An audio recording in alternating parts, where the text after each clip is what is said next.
अस्सलाम वालेकुम नाज़रीन। बुरे वक्त में कंधे पर रखा गया हाथ कामयाबी पर बजने वाले तालियों से ज़्यादा कीमती है। दो आदतें आपकी कदर को बढ़ा देती हैं। लोगों के हाथों में मौजूद चीज़ों से बेरगबती इख्तियार करना और बात करते वक्त अपना लहजा धीमा रखना। सिर्फ नमक ही ब्लड प्रेशर की वजह नहीं बनता, बल्कि जो लोग खाने में मीठा ज़्यादा इस्तेमाल करते हैं, उनका भी ब्लड प्रेशर ज़्यादा बढ़ जाता है। दो चीज़ें इंसान के ज़हनी सुकून छीन लेती हैं: गुर्बत का खौफ और शोहरत की तलब। ठंडी जगह में देर तक बैठना जोड़ों का दर्द पैदा करता है। किसी को माफ़ करना मुश्किल काम ज़रूर है, लेकिन माफ़ करने वाला हमेशा सुकून में रहता है। जो लोग रात को ज़्यादा देर तक जागते हैं, उनको पागलपन की बीमारी का खतरा होता है। अगर अपनी उम्र बढ़ाना चाहते हैं, तो रोज़ाना सुबह उठकर नारियल और खजूर खा लिया करें। सोने के लिए बिस्तर पर जाएं तो दिन भर की परेशानियों को भूल जाएं, उनके बारे में हरगिज़ ना सोचें। जब आप थके हुए हों, उस वक्त सोने की कोशिश करें, इंशाअल्लाह नींद जल्दी आ जाएगी।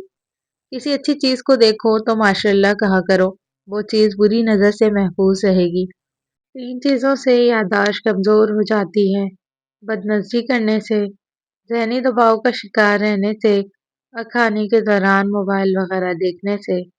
दोपहर के वक्त 1 घंटे की नींद दिमागी अमराज से तहफ़्फ़ुज़ देती है और डिप्रेशन से निजात मिलती है। अगर बदन की सुस्ती को दूर करना है तो खाने के बाद थोड़ा सा नमक चख लिया करें। अगर सीने के बलगम से तंग आ गए हैं तो खजूर खाएं। खजूर बलगम निकालती है और सांस की बीमारियों को दूर करती है। दिन में 3 बार फजर, असर और इशा के वक्त 3-3 खजूरें खाएं। जो ख़वातीन बाकायदगी से पेशाब रोकती हैं, उनमें गुर्दे की बीमारी का खतरा 5 गुना बढ़ जाता है। एक बार जब आपके गुर्दे खराब हो जाएं, तो आप अपनी बाकी ज़िंदगी के लिए डायलिसिस पर रह सकते हैं, क्योंकि गुर्दे की खराबी नाकाबिले वापसी है। हज़रत बिलाल रज़ियल्लाहु अन्हु से एक दफ़ा किसी ने पूछा, आपने पहली बार नबी करीम सल्लल्लाहु अलैहि वसल्लम को कैसे देखा?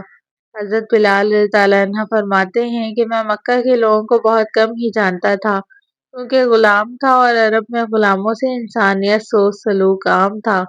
उनकी इस्तिताअत से बढ़कर उनसे काम लिया जाता था, तो मुझे इतना वक्त नहीं मिलता था कि बाहर निकलकर लोगों से मिलूं। लिहाजा मुझे हुजूर पाक या इस्लाम या इस तरह की किसी चीज़ का कतई इल्म नहीं था। एक दफ़ा क्या हुआ, मुझे सख्त बुखार ने आ लिया। सख्त जाड़े का मौसम था और इंतहाई ठंड ने मुझे कमज़ोर करके रख दिया। लिहाजा मैंने लिहाफ ओढ़ा और लेट गया। इधर मेरा मालिक ये देखने आया कि मैं जो पीस रहा हूँ या नहीं। वो मुझे लिहाफ ओढ़े देखकर आग बगोले हो गया। उसने लिहाफ उतारा और सज़ा के तौर पर मेरी कमीज़ भी उतरवा दी और मुझे खुले सहन के दरवाजे में बैठा दिया कि यहाँ बैठ के जौ पीस। अब सख्त सर्दी, ऊपर से बुखार और ऊपर से इतनी मुशक्कत वाला काम। मैं रोता जाता था और जौ पीसता जाता था। कुछ ही देर में दरवाजे पर दस्तक हुई। मैंने अंदर आने की इजाज़त दी तो एक नहायत मतीन और पुरनूर चेहरे वाला शख्स दाखिल हुआ और पूछा कि जवान क्यों रोते हो? जवाब में मैंने कहा कि जाओ अपना काम करो। तो मैं इससे क्या जिस वजह से भी रोऊं? यहाँ पूछने वाले बहुत हैं, लेकिन कोई मदावा नहीं करता। किस्सा मुख्तसर: बिलाल ने नबी सल्लल्लाहु अलैहि वसल्लम को काफ़ी सख्त जुमले कहे। नबी सल्लल्लाहु अलैहि वसल्लम ये सुनकर चल पड़े। जब चल पड़े तो बिलाल ने कहा कि बस। मैंने कहा था कि पूछते सब हैं, मदावा कोई नहीं करता। नबी सल्लल्लाहु अलैहि वसल्लम ये सुनकर भी चलते रहे। बिलाल कहते हैं कि दिल में जो हल्की सी उम्मीद थी कि ये शख्स कोई मदद करेगा, वो भी गई। लेकिन बिलाल को क्या मालूम कि जिस शख्स से अब उसका वास्ता पड़ा है, वो रहमतुल लिल आलमीन है। बिलाल रज़ियल्लाहु अन्हु कहते हैं कि कुछ ही देर में वो शख्स वापस आया। उसके हाथ में गर्म दूध का प्याला और दूसरे में खजूर थी। उसने वो खजूरें और दूध मुझे दिया और कहा कि खाओ, पियो और जाके सो जाओ। मैंने कहा कि ये जौ कौन पीसेगा? ना पीसे तो मालिक सुबह बहुत मारेगा। उसने कहा कि तुम जाके सो जाओ, ये पिसे हुए मुझसे ले लेना। बिलाल सो गए और नबी सल्लल्लाहु अलैहि वसल्लम ने सारी रात एक अजनबी हबशी गुलाम के लिए चक्की पीसी। तो वह बिलाल को पीसे हुए जौ दिए और चले गए। ऐसा 3 दिन मुसलसल करते रहे जब तक बिलाल ठीक ना हो गए। ये था वो तारुफ जिसके बतन से लाफानी इश्क ने जन्म लिया। कि आज भी बिलाल को सहाबी रसूल, बाद में आशिक रसूल पहले कहा जाता है। वो बिलाल जो एक दिन आज़ान न दे तो खुदा ताला सूरज को तुलु होने से रोक देता है। उसने नबी सल्लल्लाहु अलैहि वसल्लम के विसाल के बाद अज़ान देना बंद कर दी। کیونکہ اذان میں اشہد ان محمد رسول اللہ تک پہنچتے تو حضور کی یاد میں ہچکیاں بن جاتی تھیں اور اداروں کا تار رونے لگتے تھے۔ شوگر سے پیچھا چھڑوانے کے لیے آدھا کلو بادام اور کالے چنے 50 گرام دونوں چیزوں کو مکس کر کے کوٹ لیں، پاؤڈر بنا لیں۔ روزانہ صبح ایک چائے کا چمچ پانی کے ساتھ لیں۔ انشاءاللہ شوگر ایسے دور ہوگی جیسے تھی ہی نہیں، اور آنکھوں کی نظر بھی بجلی جیسی تیز ہو جائے گی۔ شوگر نہ صرف یہ کہ صرف دل، گردوں اور اعصاب کو متاثر کرتا ہے، بلکہ آنکھوں کے لیے بھی یہ خاموش خطرہ بن جاتا ہے۔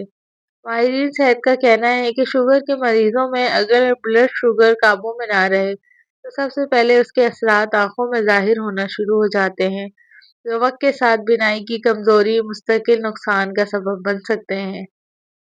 ماہرین کے مطابق جب خون میں شکر کی مقدار بڑھ جاتی ہے تو آنکھ کے پردے میں موجود باریک خون کی نالیاں متاثر ہونے لگتی ہیں۔ اس کے نتیجے میں آنکھوں میں سوجن اور پانی بھرنے کا احساس ہوتا ہے۔ اس کے علاوہ نظر کا دھندلا ہونا، چیزوں کو پہچاننے میں دشواری، ایک یا دونوں آنکھوں میں کمزوری کا احساس ہونا۔ اگر یہ کیفیت طویل عرصے تک برقرار رہے تو آنکھ کی چھوٹی نالیاں پھٹ سکتی ہیں، جس سے بینائی مستقل طور پر متاثر ہونے کا خطرہ بڑھ جاتا ہے۔ شوگر کنٹرول کرنے کے لیے فاسٹ فوڈ، تلی ہوئی اشیاء، زیادہ نمک اور زیادہ چکنائی والی غذائیں، میٹھے مشروبات، آئس کریم اور بیکری آئٹمز زیادہ کھانے سے پرہیز کریں۔ بار بار پیشاب کرنا، خاص طور پر رات کو، گردے کی بیماری کی علامت ہو سکتی ہے۔ جب گردے کے فلٹر خراب ہو جاتے ہیں تو پیشاب کرنے کی خواہش ہو سکتی ہے۔ کدو کے بیج صحت مند چکنائی سے بھرپور ہوتے ہیں اور اس میں میگنیشیم کی اچھی مقدار ہوتی ہے۔ یہ غذائی اجزاء دل کی صحت کو فروغ دیتے ہیں۔ کدو کے بیج میں موجود صحت مند چکنائی خراب کولیسٹرول کو کنٹرول کرنے میں بہت مددگار ہے۔ خراب کولیسٹرول کی زیادہ مقدار عام طور پر ہارٹ اٹیک اور فالج کا خطرہ بڑھاتی ہے۔ کدو کے بیج کھانے سے خراب کولیسٹرول کی سطح کم ہوتی ہے اور خون کی گردش بہتر ہوتی ہے، بار بار پیشاب کا مسئلہ نہیں ہوتا۔ کدو کے بیج میں موجود میگنیشیم بلڈ پریشر کو کنٹرول کرنے میں بھی مدد کرتا ہے، دل کی بیماری کے خطرے کو مزید کم کرتا ہے۔